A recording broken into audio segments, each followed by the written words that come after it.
महाराष्ट्र राज्यामधले भाषेपारधी समाज अमरावती जिल्ह्यामध्ये बहुल संख्येमध्ये आहे।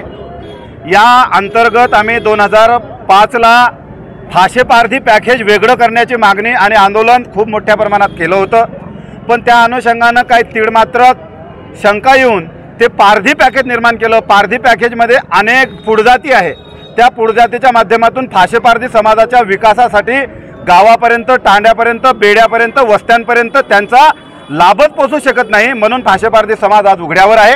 आणि यासाठी भाषेपारधी पॅकेज निर्माण करण्यासाठी वेगळा आम्हाला पॅकेज निर्माण करण्यात यावी। फक्त अमरावती जिल्ह्याच्या विकासासाठी 15 कोटी रुपये देण्यात यावी, एक मागणी ते आहे।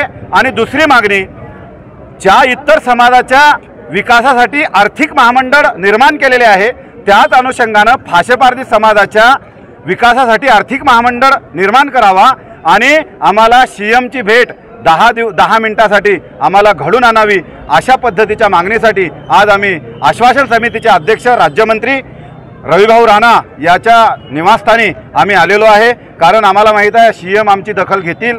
याच अनुषंगानं रविभाऊ राणाच्या माध्यमातून किंवा इतर आमदाराच्या माध्यमातून आम्ही पोहोचण्याचा प्रयत्न करूया। आणि आम्ही जोपर्यंत सीएम 10 मिनिटाची आमची बैठक बोलवणार नाही, तोपर्यंत आम्ही रविभाऊ राणाच्या निवासस्थानी हटणार नाही।